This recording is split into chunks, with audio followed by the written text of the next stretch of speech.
If you're worried about the extreme cold this winter and what it might do to your water pipes, then you should pay close attention to this video because I have 10 different tips that will help you protect your water pipes from freezing, busting, and potentially ruining your home. Also, be sure to pay close attention to number 3 because that one tip alone might save you thousands of dollars. Now, this probably goes without saying, but it's important for you to keep your thermostat set to a warm temperature of at least 55 degrees. This is critical, especially if you're not going to be at home for an extended period of time. We want to make sure that the water pipes that are in your house aren't going to freeze and burst and then cause water damage to your house once everything thaws out. It's very tempting to turn the thermostat down farther than that when you're not going to be at home for a while, say if you're going to be on an extended vacation, but this can be a really costly mistake. So you need to make sure that you have your thermostat set to a warm enough temperature where you're not going to be worried about the pipes busting in your house. Having a smart thermostat is also a great way to keep an eye on things when you're not going to be at home for an extended period of time. You can check on the temperature of your house to make sure your furnace and everything is still working properly when you're not there. And you can also make adjustments to the temperature if you need to from anywhere in the world.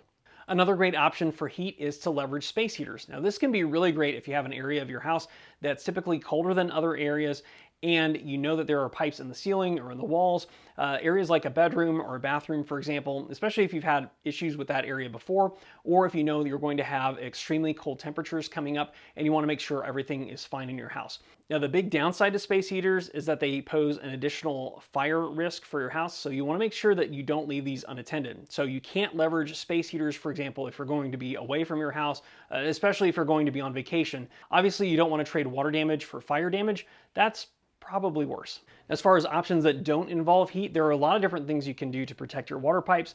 The first is to make sure your water pipes are fully insulated. Now, if you have pipes that are in the walls or in the ceilings, they need to be completely covered by the insulation that's in your walls. You don't want any portions of the pipes that are exposed, so you want to make sure that those are completely covered. Now, if you do have exposed pipes, that's not a problem. You can always purchase some foam pipe insulation that can wrap around the pipes. That'll provide plenty of insulation and help keep those pipes from freezing. Another tip when it comes to insulation is to make sure your windows and doors are fully insulated as well. Now, this is going to be especially important if you encounter some extreme cold temperatures in your area, and especially if you have a lot of wind as well, because a stream of cold wind coming into your house hitting a water pipe can cause that one section of pipe to freeze and to burst. So you want to make sure to prevent that if at all possible. Also, if you check your insulation on your windows and doors, it's also going to save you money on your heating and cooling bills. So it's always a good idea to do this every year before it gets cold.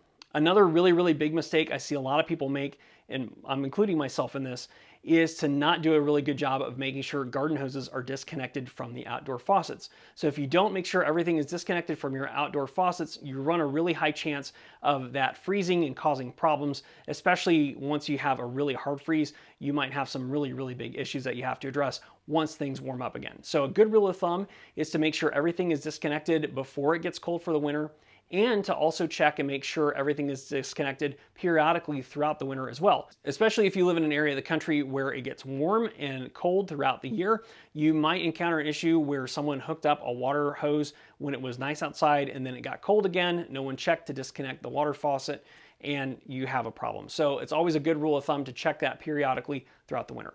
Also, if your faucets aren't frost-proof, they also make some foam covers that you can install on the outside of your faucets. That'll just give you another layer of protection to prevent everything from freezing as well. Another big mistake I see a lot of people make is to leave the garage door open in the wintertime. Now, this can be really easy to do, especially if you have snow that you're trying to get rid of, if you're shoveling the driveway, shoveling the sidewalk, you're putting down ice melt, all those things. If you don't pay attention, you can have your garage door open for a really long time, and that can be really bad because a lot of garages have pipes, water pipes in the walls or in the ceiling. There have been so many times when I've started a project that I thought was going to take 5 minutes. It ended up taking me an hour or two. So you don't want to risk that. You want to get in the habit of shutting your garage door before you start working. As far as back inside the house, one really key tip is to leave the cabinet doors open, like underneath sinks. Just having that air circulation, that warm air circulating around those pipes can make a huge difference. Keeping those cabinet doors open is a great, easy, and cheap way to make sure those pipes underneath your sinks don't freeze. Now, this one tip may save you thousands and thousands of dollars, and that's simply by understanding where your water shutoff valve is. If you happen to have a burst water pipe in your house, time is of the essence. The sooner you can shut off the water to your house, the better, because the longer you wait, the more damage it's going to create in your home. It can ruin who knows what in your house. So if you don't know where your water shutoff valve is, that's not the time to figure it out. It could be in your basement, it could be outside at the curb. You really have to understand where this is before you have any kind of an emergency situation. Now, this is so important that I would say as soon as this video is over, go and make sure that you know where your water shutoff valve is for your house. And if you have any problems finding it, if you have any questions about that, be sure to leave me a comment below and I'll try to answer those questions as soon as I can. Another great tip is to let faucets run. So it's a good rule to remember that running water doesn't freeze. You can let your sink and your tub faucets run water at a trickle to keep everything moving, and this will help prevent your pipes from freezing up. Letting that water run out of that faucet, even at a really small trickle, can do and go a long way to preventing those pipes in that area from freezing up.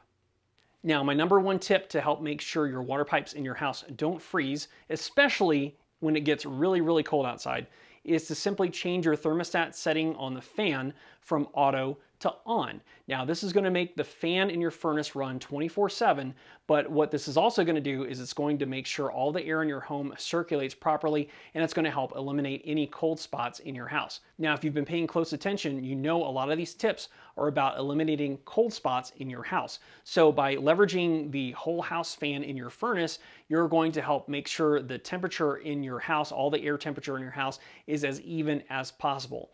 You don't want to use this all the time in the wintertime because you don't want a fan running 24/7 using up extra energy that you don't need to necessarily, but this is a really great way of helping make sure that you're not going to have frozen pipes in the winter if, again, you encounter some extremely cold air temperatures and you want to make sure your house is safe and sound.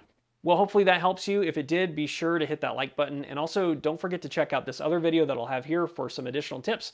Otherwise, thanks for watching, and I'll see you in the next one.